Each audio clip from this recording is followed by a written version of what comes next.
श्री गणेशाय नमः। श्री गोपीजनवल्लभाय नमः। श्रीमद्भागवत महापुराण नवम स्कंध अथ चतुर्दशोऽध्यायः। चंद्रवंश का वर्णन। श्री सुखदेव जी कहते हैं, परीक्षित, अब मैं तुम्हें चंद्रमा के पावन वंश का वर्णन सुनाता हूँ। इस वंश में पुरुरवा आदि बड़े बड़े पवित्र कीर्ति राजाओं के कीर्तन किया जाता है। सहस्रों सिर वाले विराट पुरुष नारायण के नाभि सरोवर के कमल से ब्रह्मा जी की उत्पत्ति हुई। ब्रह्मा जी के पुत्र हुए अत्रि। वे अपने गुणों के कारण ब्रह्मा जी के समान ही थे। उन्हीं अत्रि के नेत्रों से अमृतमय चंद्रमा का जन्म हुआ। ब्रह्मा जी ने चंद्रमा को ब्राह्मण, औषधि और नक्षत्रों का अधिपति बना दिया। उन्होंने तीनों लोकों पर विजय प्राप्त की और राजसूय यज्ञ किया। इससे उनका घमंड बढ़ गया और उन्होंने बलपूर्वक बृहस्पति की पत्नी तारा को हर लिया। देवगुरु बृहस्पति ने अपनी पत्नी को लौटा देने के लिए उनसे बार बार याचना की, परंतु वे इतने मतवाले हो गए थे कि उन्होंने किसी प्रकार उनकी पत्नी को नहीं लौटाया। ऐसी परिस्थिति में उसके लिए देवता और दानव में घोर संग्राम छिड़ गया। शुक्राचार्य जी ने बृहस्पति जी के द्वेष से असुरों के साथ चंद्रमा का पक्ष ले लिया और महादेव जी ने स्नेहवश समस्त भूतगणों के साथ अपने विद्या गुरु अंगिरा जी के पुत्र बृहस्पति का पक्ष लिया। देवराज इंद्र ने भी समस्त देवताओं के साथ अपने गुरु बृहस्पति का पक्ष लिया। इस प्रकार तारा के निमित्त से देवता और असुरों का संहार करने वाला घोर संग्राम हुआ। तदनंतर अंगिरा ऋषि ने ब्रह्मा जी के पास जाकर यह युद्ध बंद कराने की प्रार्थना की। इस पर ब्रह्मा जी ने चंद्रमा को बहुत डांटा, फटकार लगाई और तारा को उसके पति बृहस्पति के हवाले कर दिया। जब बृहस्पति जी को ये मालूम हुआ कि तारा तो गर्भवती है, तब उन्होंने कहा, दुष्टे, मेरे क्षेत्र में यह तो किसी दूसरे का गर्भ है। इसे तू अभी त्याग दे, तुरंत त्याग दे। डर मत, मैं तुझे जलाऊंगा नहीं, क्योंकि एक तो तू स्त्री और दूसरे मुझे भी संतान की कामना है। देवी होने के कारण तू निर्दोष भी है। अपने पति की बात सुनकर तारा अत्यंत लज्जित हुई। उसने सोने के समान चमकता हुआ एक बालक अपने गर्भ से अलग कर दिया। उस बालक को देखकर बृहस्पति और चंद्रमा दोनों ही मोहित हो गए और चाहने लगे कि ये हमें मिल जाए। अब वे एक दूसरे से एक प्रकार जोर जोर से झगड़ा करने लगे कि ये तुम्हारा नहीं, मेरा है। ऋषियों और देवताओं ने तारा से पूछा कि ये किसका लड़का है, परंतु तारा ने लज्जावश कोई उत्तर ना दिया। बालक ने अपनी माता की झूठी लज्जा से क्रोधित होकर कहा, दुष्टे, तू बतलाती क्यों नहीं? तू अपना कुकर्म मुझे शीघ्र से शीघ्र बतला दे। उसी समय ब्रह्मा जी ने तारा को एकांत में बुलाकर बहुत कुछ समझा बुझाकर पूछा। तब तारा ने धीरे से कहा कि चंद्रमा का, इसलिए चंद्रमा ने उस बालक को ले लिया।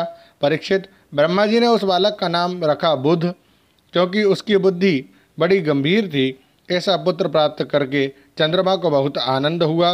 परीक्षित, बुध के द्वारा इला के गर्भ से पुरुरवा का जन्म हुआ। इसका वर्णन मैं पहले ही कर चुका हूँ। एक दिन इंद्र की सभा में देवर्षि नारद जी पुरुरवा के रूप, गुण, उदारता, शील, स्वभाव, धन, संपत्ति और पराक्रम का गान कर रहे थे। उन्हें सुनकर उर्वशी के हृदय में काम भाव उदय हो आया और उससे पीड़ित होकर वे देवांगना पुरुरवा के पास चली आई। यद्यपि उर्वशी को मित्रा वरुण के शाप से ही मृत्युलोक में आना पड़ा था, फिर भी पुरुष शिरोमणि पुरुरवा मूर्तिमान कामदेव के समान सुंदर है। यह सुनकर सुर सुंदरी उर्वशी ने धैर्य धारण किया और वह उनके पास चली आई। देवांगना उर्वशी को देखकर राजा पुरुरवा के नेत्र हर्ष से खिल उठे। उनके शरीर में रोमांच हो आया। उन्होंने बड़ी मीठी वाणी से कहा। राजा पुरुरवा ने कहा, सुंदरी, तुम्हारा स्वागत है, बैठो, मैं तुम्हारी क्या सेवा करूं? तुम मेरे साथ विहार करो और हम दोनों का यह विहार अनंत काल तक चलता रहे। उर्वशी ने कहा, राजन, आप सौंदर्य के मूर्तिमान स्वरूप हैं। भला ऐसी कौन कामिनी है जिसकी दृष्टि और मन आप में आसक्त ना हो जाए? क्योंकि आपके समीप आकर मेरा मन रमण की इच्छा से अपना धैर्य खो बैठा है। राजन, जो पुरुष रूप, गुण आदि के कारण प्रशंसनीय होता है, वही स्त्रियों को अभिष्ट होता है। अतः मैं आपके साथ अवश्य विहार करूंगी, परंतु मेरे प्रेमी महाराज, मेरी एक शर्त है कि मैं आपको धरोहर के रूप में भेड़ के 2 बच्चे सौंपती हूँ। आप इनकी रक्षा करना। वीर शिरोमणे, मैं केवल घी खाऊंगी और मैथुन के अतिरिक्त और किसी भी समय आपको वस्त्रहीन ना देख सकूंगी। परम मनस्वी पुरूरवा ने ठीक है ऐसा कहकर उसकी शर्त स्वीकार कर ली और फिर उर्वशी से कहा, तुम्हारा ये सौंदर्य अद्भुत है, तुम्हारा भाव अलौकिक है, ये तो सारी मनुष्य सृष्टि को मोहित करने वाला है। और देवी, कृपा करके तुम स्वयं यहाँ आई हो, फिर कौन ऐसा मनुष्य है जो तुम्हारा सेवन न करेगा। परीक्षित, तब उर्वशी काम शास्त्रोक्त पद्धति से पुरुष श्रेष्ठ पुरूरवा के साथ विहार करने लगी। वे भी देवताओं की विहार स्थली चैत्ररथ, नंद भवन, नंदनवन आदि उपवनों में उसके साथ स्वच्छंद विहार करने लगे। देवी उर्वशी के शरीर से कमल केसर की सी सुगंध निकला करती थी। उसके साथ राजा पुरूरवा ने बहुत वर्षों तक आनंद विहार किया। वे उसके मुख की सुरभि से अपनी सुधबुध खो बैठते थे। इधर जब इंद्र ने उर्वशी को नहीं देखा तब उन्होंने गंधर्वों को उसे लाने के लिए भेजा और कहा, उर्वशी के बिना मुझे ये स्वर्ग फीका जान पड़ता है। वे गंधर्व आधी रात के समय घोर अंधकार में वहां गए और उर्वशी के दोनों भेड़ों को, जिन्हें उसने राजा के पास धरोहर रखा था, चुरा कर चलते बने। उर्वशी ने जब गंधर्वों के द्वारा ले जाए हुए अपने पुत्र के समान प्यारे भेड़ों की बे सुनी, तब वह कह उठी कि अरे, इस कायर को अपना स्वामी बनाकर मैं तो मारी गई। ये नपुंसक अपने को बड़ा वीर मानता है, ये मेरे भेड़ों को भी ना बचा सका। इसी पर विश्वास करने के कारण लुटेरे मेरे बच्चों को लूट कर लिए जा रहे हैं। मैं तो मर गई। देखो तो सही, ये दिन में तो मर्द बनता है और रात में स्त्रियों की तरह डर कर सोया रहता है। परीक्षित, जैसे कोई हाथी को अंकुश से बेध डाले, वैसे ही उर्वशी ने अपने वचन वाणों से राजा को भींद दिया। राजा पुरूरवा को बड़ा क्रोध आया और हाथ में तलवार लेकर वस्त्रहीन अवस्था में ही वे उस ओर दौड़ पड़े। गंधर्वों ने उनके झपट्टे ही भेड़ों को तो वहीं छोड़ दिया और स्वयं बिजली की तरह चमकने लगे। जब राजा पुरूरवा भेड़ों को लेकर लौटे तब उर्वशी ने उस प्रकाश में उन्हें वस्त्रहीन अवस्था में देख लिया। बस वे उसी समय उन्हें छोड़कर चली गई। परीक्षित, राजा पुरूरवा ने जब अपने शयनागार में अपनी प्रियतमा उर्वशी को नहीं देखा तो वे अनमने हो गए। उनका चित्त उर्वशी में ही बसा हुआ था। वे उसके लिए शोक से विह्वल हो गए और उन्मत्त की भांति पृथ्वी में इधर उधर भटकने लगे। एक दिन कुरुक्षेत्र में सरस्वती नदी के तट पर उन्होंने उर्वशी और उसकी 5 प्रसन्नमुखी सखियों को देखा और बड़ी मीठी वाणी से कहा, प्रिय, तनिक ठहर जाओ, एक बार मेरी बात मान लो। निष्ठुरे, अब आज तो मुझे सुखी किए बिना मत जाओ, क्षणभर ठहरो, आओ हम दोनों कुछ बातें तो कर लें। देवी, अब इस शरीर पर तुम्हारा कृपा प्रसाद नहीं रहा, इसी से तुमने इसे दूर फेंक दिया।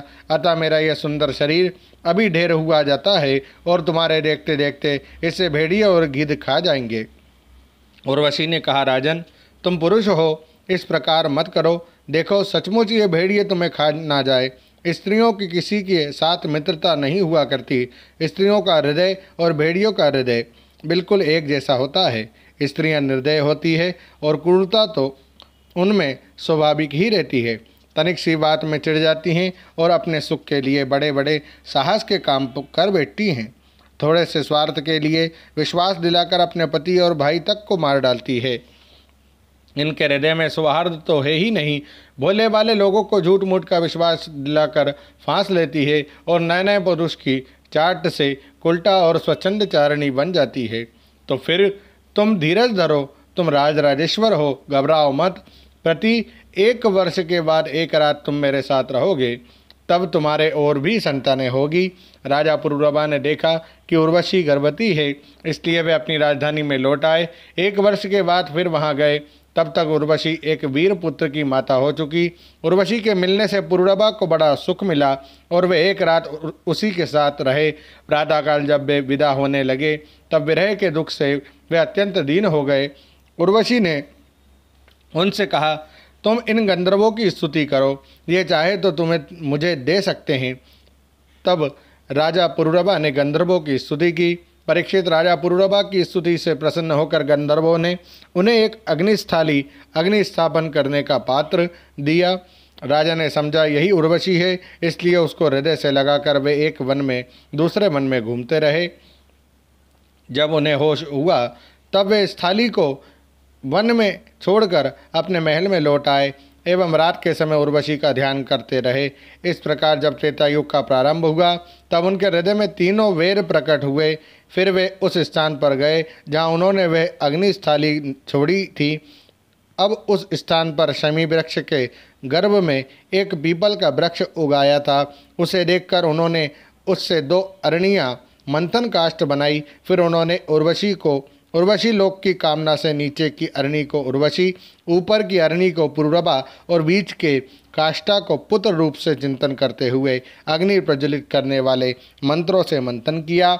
उनके मंथन से जात वेदा नाम का अग्नि प्रकट हुआ। राजा पुरुरभा ने अग्नि देवता को त्रैविद्या के द्वारा आहवनीय, गार्हपत्य और दक्षिणाग्नि इन 3 भागों में विभक्त करके पुत्र रूप से स्वीकार कर लिया। फिर उर्वशी लोक की इच्छा से पुरुरभा ने उन तीनों अग्नियों द्वारा सर्वदेव स्वरूप इंद्रियातीत यज्ञपति भगवान श्रीहरि का यजन किया।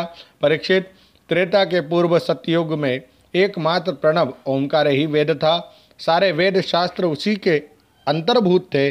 देवता थे एकमात्र नारायण और कोई ना था। अग्नि भी 3 नहीं केवल एक थी और वर्ण भी केवल एक हंस ही था। परीक्षित, त्रेता के प्रारंभ में पुरुरभा से ही वेद त्रयी और अग्नि त्रयी का आविर्भाव हुआ। राजा पुरुरभा ने अग्नि को संतान रूप से स्वीकार करके गंधर्व लोक की प्राप्ति की। ओम नमो भगवते वासुदेवाय। श्रीमद्भागवते महापुराणे पारमहंस्यां संहितायां नवम स्कंधे एलोपाख्याने चतुर्दशोऽध्यायः। श्रीराधाकृष्णार्पणमस्तु। हरये नमः, हरये नमः, हरये नमः। जय श्री राधे।